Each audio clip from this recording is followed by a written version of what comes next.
திருவழிபாடு ஆண்டின் பொதுக்காலம் 23ஆம் வாரம் வியாழக்கிழமை காலை புகழ் மாலை. ஆண்டவரே, எங்கள் இதழ்களை திறந்தருளும். நாங்களும் உம்மை புகழ்ந்திடுவோம். தந்தைக்கும் மகனுக்கும் தூய ஆவிக்கும் மாட்சி உண்டாவதாக. தொடக்கத்தில் இருந்தது போல இப்போதும் எப்பொழுதும் என்றென்றும் இருப்பதாக. ஆமீன். அல்லேலூயா. அழைப்பு பல்லவியும் அழைப்பு திருப்பாடலும். வாருங்கள், ஆண்டவரை நாம் போற்றுவோம், ஏனெனில் அவரே நம் கடவுள். வாருங்கள், ஆண்டவரை நாம் போற்றுவோம், ஏனெனில் அவரே நம் கடவுள். வாருங்கள், ஆண்டவரை புகழ்ந்து பாடுங்கள், நமது மீட்பின் பாறையை போற்றி ஆர்ப்பரியுங்கள். அவர் திருமுன் நன்றியுடன் செல்வோம், புகழ்பாக்களால் அவரை போற்றி ஆர்ப்பரிப்போம். புகழ்பாக்களால் அவரை போற்றி அகமகிழ்வோம். ஏனெனில் ஆண்டவர் மாண்புமிகு இறைவன், அனைத்து தெய்வங்களுக்கும் அனைத்திற்கும் மேலான பேரரசர். பூவுலகின் ஆழ்பகுதிகள் அவர் தம் கையில் உள்ளன, மலைகளின் கொடுமுடிகளும் அவருக்கே உரியன.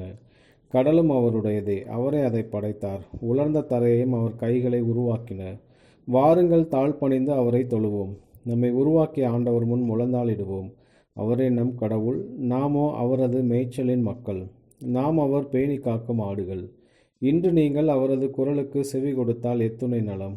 அன்று மெரிபாவிலும் பாலை நிலத்தில் மாசாவிலும் செய்தது போல் உங்கள் இதயத்தை கடினப்படுத்தி கொள்ளாதீர்கள். அங்கே உங்கள் மூதாதையர் என்னை சோதித்தனர், என் செயல்களை கண்டிருந்தும் என்னை சோதித்து பார்த்தனர். 40 ஆண்டளவாய் அந்த தலைமுறை எனக்கு வெறுப்பூட்டியதால் நான் உரைத்தது.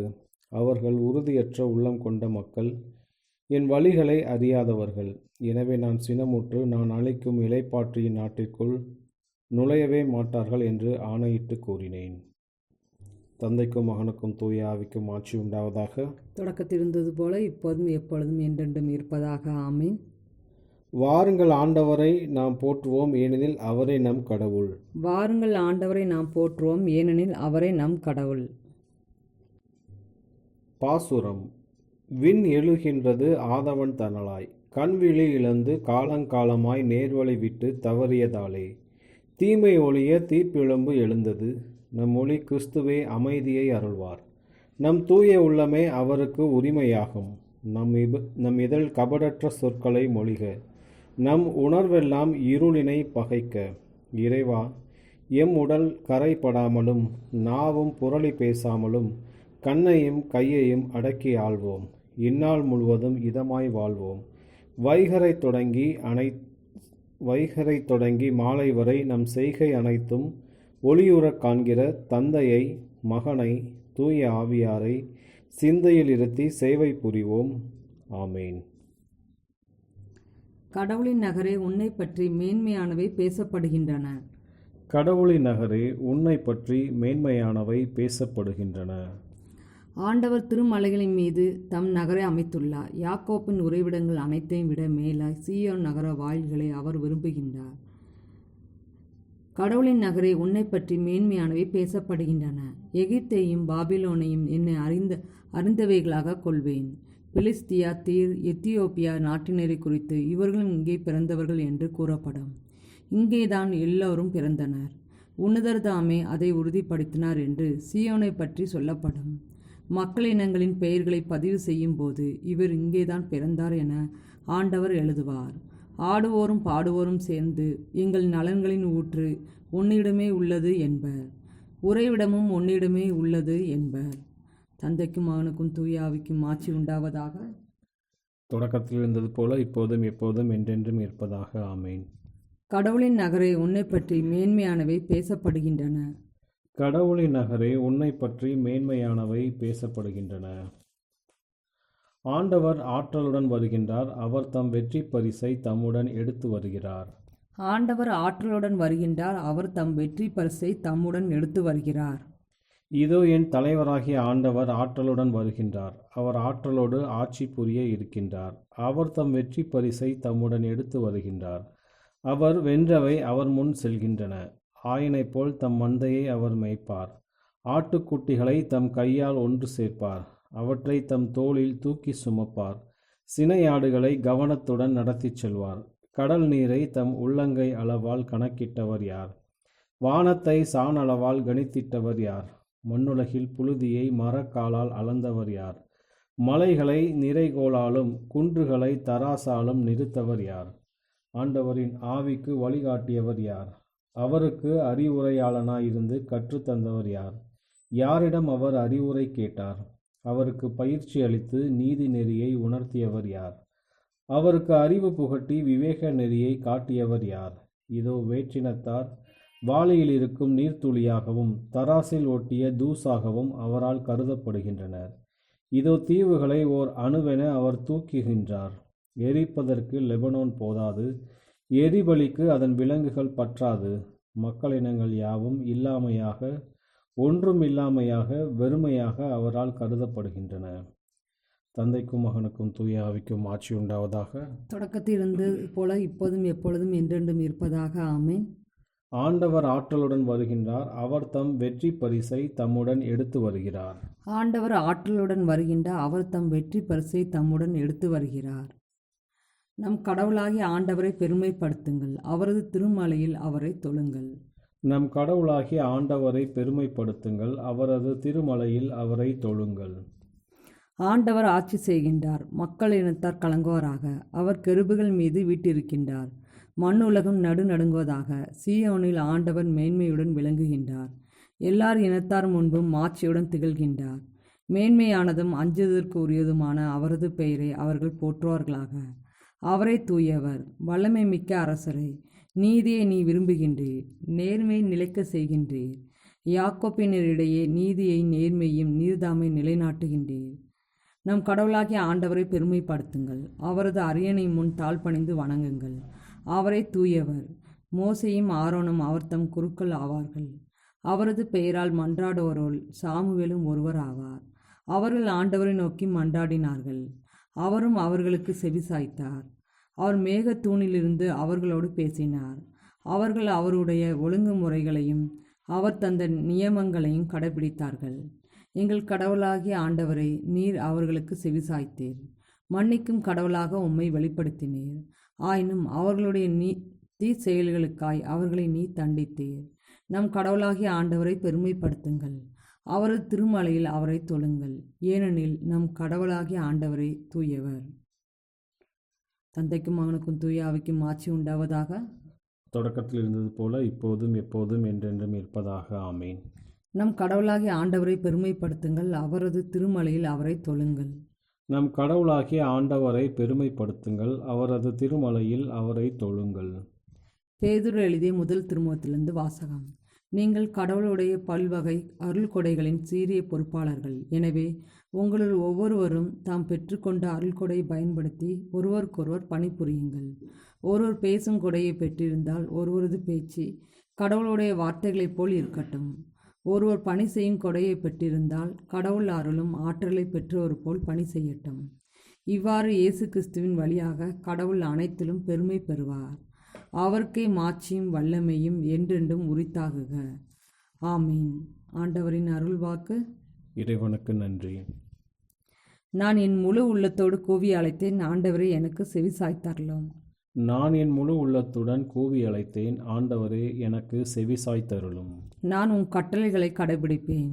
நான் என் முழு உள்ளத்துடன் கூவி அழைத்தேன், ஆண்டவரே எனக்கு செவி சாய்த்தருளும். தந்தைக்கும் மகனுக்கும் தூய ஆவிக்கும் ஆட்சி உண்டாவதாக. நான் என் முழு உள்ளத்துடன் கூவி அழைத்தேன், ஆண்டவரே எனக்கு செவி சாய்த்தருளும். முதல் வாசகம். புலம்பல்கள் நூலிலிருந்து வாசகம். அந்தோ மக்கள் மிகுந்த மாநகர் தனியலாய் அமர்ந்தனளே. நாடுகளில் மாண்புடையால் விதவை போல் ஆனலே. மாநிலங்களின் இளவரசி அடிமை பெண் ஆயினளே. ஆறா துயருற்று இரவில் அவள் அழுகின்றாள். அவளில் கன்னங்களில் கண்ணீர் வடிகின்றது. அவளின் காதலரில் தேற்றுவார் எவரும் இல்லை. அவளின் நண்பர் அனைவரும் அவளுக்கு துரோகம் செய்து பகைவராயினர். இன்னலுற்று அடிமையான யூதா நாடு கடத்தப்பட்டாள். வேற்றினத்தாருடன் தங்கியிருக்கும் அவள் அமைதி பெறவில்லை. துரத்தி வந்தோர் இடுக்குகளிடையே அவளை வளைத்து பிடித்தனர். விழாக்களுக்கு செல்பவர் யாருமில்லை. சீயோனுக்கு செல்லும் வழிகள் புலம்புகின்றன. அவள் நுழைவாயில்கள் பாழடைந்துள்ளன. அவள் குருக்கள் பெருமூச்சு விடுகின்றனர். அவளின் கன்னிப் பெண்கள் ஏங்கி தவிக்கின்றனர். அவளுக்கு வாழ்க்கையை கசப்பாயிற்று.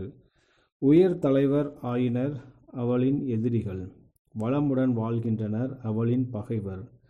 அவளுடைய பல்வேறு குற்றங்களுக்காக ஆண்டவர் அவளை துன்பத்திற்கு உட்படுத்தினார். அவள் குழந்தைகளை எதிரிகள் கைதியாக்கி கொண்டு போயினர்.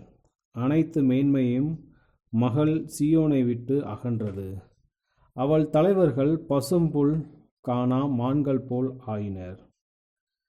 துரத்தி வருவோர் முன் அவர்கள் ஆற்றலற்றவர் ஆயினர். எருசலேம் தம் துன்ப நாட்களிலும் அகதியாய் வாழ்ந்தபோதும் முன்னாட்களில் தனக்கிருந்த நலன் அனைத்தையும் நினைவு கூர்ந்தாள். அவளின் மக்கள் எதிரிகளின் கைகளில் சிக்கினார்கள். அவளுக்கு உதவி செய்வார் யாரும் இல்லை. அவளது வீழ்ச்சியை கண்ட எதிரிகள் அவளை ஏளனம் செய்தனர். ஏராளமாய் பாவம் செய்தாள் எருசலேம். அதனால் அவள் கரைப்பட்டவள் ஆனாள். அவளை முன்பு மதித்த அனைவரும் அவமதித்தனர். அவளுடைய திறந்த மேனியை கண்டனர். அவளும் பெருமூச்சு விட்டு பின்னோக்கி திரும்பினாள்.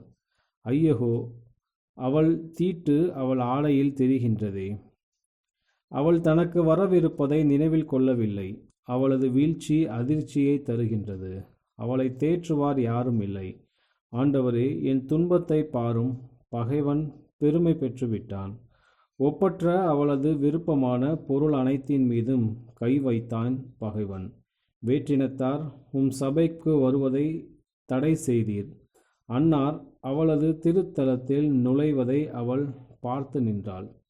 உணவை தேடி அவளின் மக்கள் அனைவரும் ஓலமிடுகின்றனர். உயிரை காத்திட தம் ஒப்பற்ற பொருட்களை உணவுக்காக தந்தனர்.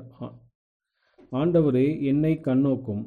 நான் எத்தகு இழிநிலைக்கு உள்ளானேன் என்று பாரும். இவ்வழியாய் கடந்து செல்வோரே, உங்களுக்கு கவலை இல்லையா? அனைவரும் உற்று பாருங்கள். எனக்கு வந்துற்ற துயர் போல் வேறேதும் துயர் உண்டோ? ஆண்டவர் தம் வெஞ்சின நாளில் என்னை துன்பத்திற்கு உள்ளாக்கினார். ஆண்டவரோ நீதியுள்ளவர். நான் அவரது வாக்குக்கு எதிராக கிளர்ச்சி செய்தேன். அனைத்து மக்களினங்களே செவி கொடுங்கள். என் துயரத்தை பாருங்கள். என் கன்னி பெண்களும் இளைஞரும் நாடு கடத்தப்பட்டனர். என் காதலர்களை அழைத்தேன், அவர்களோ என்னை ஏமாற்றினர். என் குருக்களும் பெரியோரும் தங்கள் உயிரை காத்திட உணவு தேடுகையில் நகரில் பசியால் மாண்டனர். ஆண்டவரே, என்னை கண்ணோக்கும். துயரில் நான் மூழ்கியுள்ளேன். நான் பெரும் கலகம் செய்துள்ளேன். என் குலை நடுங்குகின்றது. என் இதயம் வெடிக்கின்றது. வெளியே வாளுக்கு இரையாகினர் என் பிள்ளைகள். வீட்டினுள்ளும் சாவு மயம். ஆண்டவரின் அருள்வாக்கு. இறைவனுக்கு நன்றி. இரண்டாம் வாசகம். எருசலேமே, நான் உன்னை மறந்தாள். குருவான புனித புரூனோ சங்கீதங்களை குறித்து ஆற்றிய மறைபோதனை. பெட்டகங்கள் எத்துணை அழகானவை. ஆண்டவரின் முற்றங்களை, ஆண்டவரின் நகரமான வானக எருசலேமின் முழுமையை அடைய என் ஆன்மா ஏங்குகின்றது. ஆண்டவரின் முற்றங்களுக்குள் நுழைய ஏன் விரும்புகின்றேன் என அவன் பின்னர் விளக்குகிறான். ஏனெனில் வானக எருசலேமான இல்லத்தில் வாழ்வோர் பேறு பெற்றோர். ஆண்டவரே, வானக வல்லமைகளின் இறைவனே, என் அரசரே, என் இறைவா, இது எங்கனம் உள்ளதென்றால் முற்றங்களுக்குள் நுழைய எவர் ஏங்காதிருப்பர்? ஏனெனில் நீரே இறைவன், நீரே படைத்தவர், நீரே அரசர், நீரே சேனைகளின் ஆண்டவர். இல்லத்தில் வாழ்வோர் அனைவரும் பேறு பெற்றோர். முற்றங்களும் இல்லமும் அவருக்கு ஒன்றே. பேறு பெற்றோர் என்று அவர் கூறும்போது எத்துணை மகிழ்ச்சியை கற்பனை செய்ய முடியுமோ அத்துணை மகிழ்ச்சியை அவர்கள் சுவைப்பதாக அவர் பொருள் கொள்கின்றார். தெளிவாக அவர்கள் பேறு பெற்றோர். ஏனெனில் அவர்களது பக்திமிக்க அன்பினால் அவர்கள் உம்மை என்றென்றும் புகழ்வர். அதாவது நித்தியத்திற்கும். ஏனெனில் நித்தியத்திற்கும் அவர்கள் பேறு பெற்றவர்களாய் இருந்தாலொழிய நித்தியத்திற்கும் அவர்கள் புகழ மாட்டார்கள். விசுவாசம், நம்பிக்கை, அன்பு ஆகியவற்றை நாம் இப்போது கொண்டிருந்தாலும் நம்மில் எவரும் தாமாகவே இப்பேறு பெற்ற நிலையை அடைய இயலாது. மாறாக உம்மிடம் உதவி பெறுபவனே பேறு பெற்றவன். அவன் மட்டுமே பேறு பெற்றவன் ஆகின்றான். அவன் இதயத்தில் குறிவைத்த மகிழ்ச்சியின் உயரங்களுக்கு அவனே எழுகின்றான். வேறு வார்த்தைகளில், அருளின் உதவி பெற்று புண்ணியங்கள் மற்றும் நற்செயல்கள் என்னும் பல கட்டங்களை தாண்டி மகிழ்ச்சியின் இந்நிலையை அடைய தன் இதயத்தில் தீர்மானிப்பவனே உண்மையான பேற்றை பெற்றவனாவான். ஆண்டவரே, சான்று பகர்வது போல் எவரும் தாமாகவே எழ முடியாது. விண்ணகத்தில் உள்ள மனுமகனை தவிர எவராலும் தம் சொந்த வல்லமையால் விண்ணகம் ஏறி செல்ல முடியாது. இங்கனம் இப்பயணத்தை அவன் தியானிக்கின்றான். கண்ணீர் கணவாயில் அவன் வாழ்ந்து வருகின்றான். ஏனெனில் இவ்வாழ்க்கை கீழ்த்தரமானது, கண்ணீர் மற்றும் துயரம் நிறைந்ததுமாய் இருக்கின்றது. இதற்கு எதிர்மாறாக வானக வாழ்க்கை மகிழ்ச்சி நிறைந்த மலை என அழைக்கப்படுகின்றது. ஆனால் உம்மிடம் உதவி பெறும் மனிதன் பேறு பெற்றோன் என்று சங்கீதக்காரன் கூறுவதால் யாராகிலும் கேட்கலாம், இறைவன் உண்மையிலேயே இதில் நமக்கு உதவி புரிகின்றாரா? இதற்கு பதில், இறைவன் பேறு பெற்றோருக்கு உதவி புரிகின்றார். ஏனெனில் சட்டம் அளிப்பவரான கிறிஸ்து நமக்கு சட்டத்தை அளித்து இப்பொழுதும் தொடர்ந்து தன் ஆசீர்வாதங்களை அளிக்கின்றார். அருளின் அபரிதமான கொடைகளை அளிப்பதனால் தமக்கு சொந்தமானவர்களை ஆசீர்வதிக்கின்றார். அதாவது மலை பிரசங்கத்திற்கு அவர்களை உயர்த்துவார். எனவே இவ்வாசீர்வாதங்களால் அவர்கள் வலிமை மேல் வலிமை கொள்வார்கள். ஒரு நாள் வானக சீயோனில் கிறிஸ்துவை கடவுளின் கடவுளாக அவர்கள் காண்பர். இறைவனாயிருக்கும் அவர் தமக்குரியோரை கடவுளாக்குவார். அல்லது மீண்டும் புதிய சீயோனாய் இருக்க வேண்டியவர்கள் கடவுளின் கடவுளை ஆவியில் காண்பர், அதாவது தமத்திருத்துவத்தில். வேறு வார்த்தைகளில், அப்போது அவர்களது மனங்கள் இவ்வாழ்க்கையில் காண இயலாத இறைவனை காணும். ஏனெனில் அப்போது இறைவனை அனைத்திற்கும் அனைத்துமாய் விளங்குவார். குருவான புனித புரூனோ சங்கீதங்களை குறித்து ஆற்றிய மறைபோதனை. இன்றைய நற்செய்தி வாசகம். லூக்கா எழுதிய தூய நற்செய்தியிலிருந்து வாசகம். அக்காலத்தில் இயேசு தம் சீடரை நோக்கி கூறியது, நான் சொல்வதை கேட்டுக்கொண்டிருக்கும் உங்களுக்கு கூறுகிறேன், உங்கள் பகைவரிடம் அன்பு கூறுங்கள், உங்களை வெறுப்போருக்கு நன்மை செய்யுங்கள், உங்களை சபிப்போருக்கு ஆசி கூறுங்கள், உங்களை இகழ்ந்து பேசுவோருக்காக இறைவனிடம் வேண்டுங்கள், உங்களை ஒரு கணத்தில் அறைபவருக்கு மறு கணத்தையும் திருப்பி காட்டுங்கள், உங்கள் மேலுடையை எடுத்து கொள்பவர் உங்கள் அங்கியையும் எடுத்து கொள்ள பார்த்தால் அவரை தடுக்காதீர்கள், உங்களிடம் கேட்கும் எவருக்கும் கொடுங்கள், உங்களுடைய பொருட்களை எடுத்து கொள்வோரிடமிருந்து அவற்றை திருப்பி கேட்காதீர்கள், பிறர் உங்களுக்கு என்ன செய்ய வேண்டும் என்று விரும்புகிறீர்களோ அதையே நீங்களும் அவர்களுக்கு செய்யுங்கள். உங்களிடம் அன்பு செலுத்துவோரிடமே நீங்கள் அன்பு செலுத்தினால் உங்களுக்கு வரும் நன்மை என்ன? பாவிகளும் தங்களிடம் அன்பு செலுத்துவோரிடம் அன்பு செலுத்துகிறார்களே. உங்களுக்கு நன்மை செய்பவர்களுக்கே நீங்கள் நன்மை செய்தால் உங்களுக்கு வரும் நன்மை என்ன? பாவிகளும் அவ்வாறு செய்கிறார்களே. திரும்ப பெற்றுக்கொள்ளலாம் என எதிர்பார்த்து நீங்கள் கடன் கொடுத்தால் உங்களுக்கு வரும் நன்மை என்ன? ஏனெனில் முழுவதையும் திரும்ப பெற்று கொள்ளலாம் என்னும் நோக்குடன் பாவிகளும் பாவிகளுக்கு கடன் கொடுக்கிறார்களே. நீங்கள் உங்கள் பகைவரிடமும் அன்பு செலுத்துங்கள், அவர்களுக்கு நன்மை செய்யுங்கள், திரும்ப கிடைக்கும் என எதிர்பார்க்காமல் கடன் கொடுங்கள், அப்போது உங்கள் கைமாறு மிகுதியாயிருக்கும். நீங்கள் உன்னத கடவுளின் மக்களாயிருப்பீர்கள். ஏனெனில் அவர் நன்றி கெட்டோருக்கும் பொல்லாதாருக்கும் நன்மை செய்கிறார். உங்கள் தந்தை இரக்கமுள்ளவராய் இருப்பது போல நீங்களும் இரக்கமுள்ளவர்களாய் இருங்கள். பிறர் குற்றவாளிகள் என தீர்ப்பு அளிக்காதீர்கள், அப்போதுதான் நீங்களும் தீர்ப்புக்கு உள்ளாக மாட்டீர்கள். மற்றவர்களை கண்டனம் செய்யாதீர்கள், அப்போதுதான் நீங்களும் கண்டனத்துக்கு ஆளாக மாட்டீர்கள். மன்னியுங்கள், மன்னிப்பு பெறுவீர்கள். கொடுங்கள், உங்களுக்கு கொடுக்கப்படும். அமுக்கி குலுக்கி சரிந்து விழும்படி நன்றாய் அளந்து உங்கள் மடியில் போடுவார்கள். நீங்கள் எந்த அளவையால் அளக்கிறீர்களோ அதே அளவையால் உங்களுக்கும் அளக்கப்படும். ஆண்டவரின் அருள்வாக்கு. கிறிஸ்துவே உமக்கு புகழ். சக்கரியாவின் பாடலும் முன்மொழியும். தூய்மையோடு ஆண்டவருக்கு பணி செய்வோம், அவரே பகைவரின் பிடியிலிருந்து நம்மை விடுவிப்பார். தூய்மையோடு ஆண்டவருக்கு பணி செய்வோம், அவரே பகைவரின் பிடியிலிருந்து நம்மை விடுவிப்பார். இஸ்ரேலின் கடவுளாகிய ஆண்டவரை போற்றுவோம், ஏனெனில் அவர் தம் மக்களை தேடி வந்து விடுவித்தருளினார். தம் தூய இறைவாக்கின வாயினால் தொடக்கம் முதல் அவர் மொழிந்தபடியே அவர் தம் ஊழியராகிய தாவீதின் குடும்பத்தில் வல்லமையுடைய மீட்பர் ஒருவர் நமக்காக தோன்ற செய்தார்.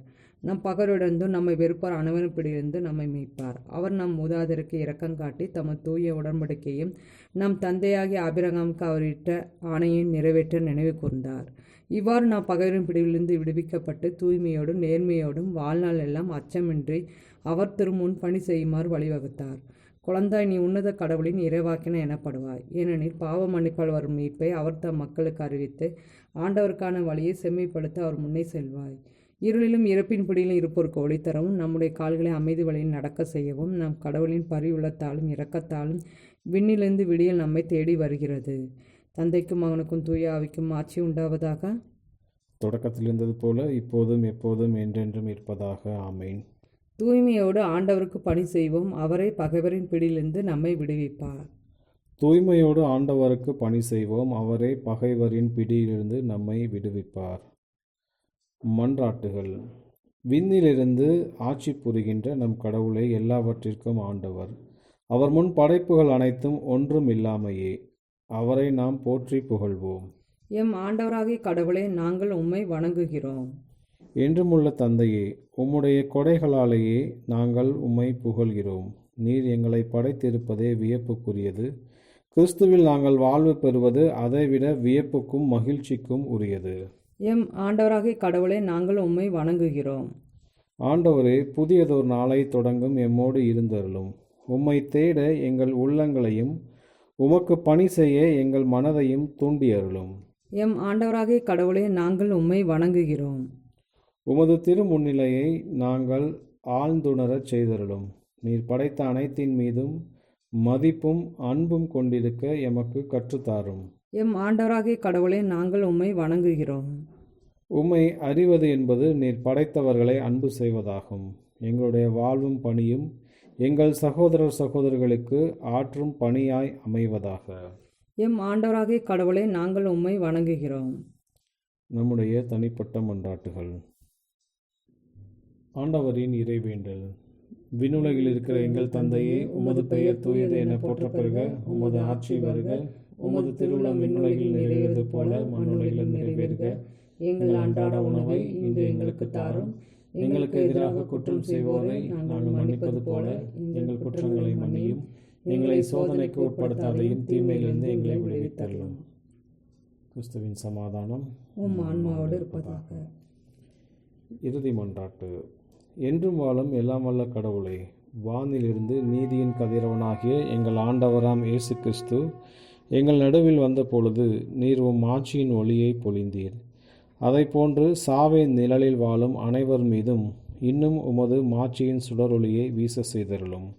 உம்மோடு தூய ஆவியின் ஒன்றிப்பில் இறைவனாய் என்றென்றும் வாழ்ந்து ஆட்சி செய்கின்ற எங்கள் ஆண்டவரும் உமது திருமகனுமாகிய இயேசு கிறிஸ்து வழியாக உம்மை மன்றாடுகிறோம். ஆமீன்.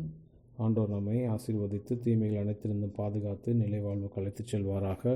ஆமீன்.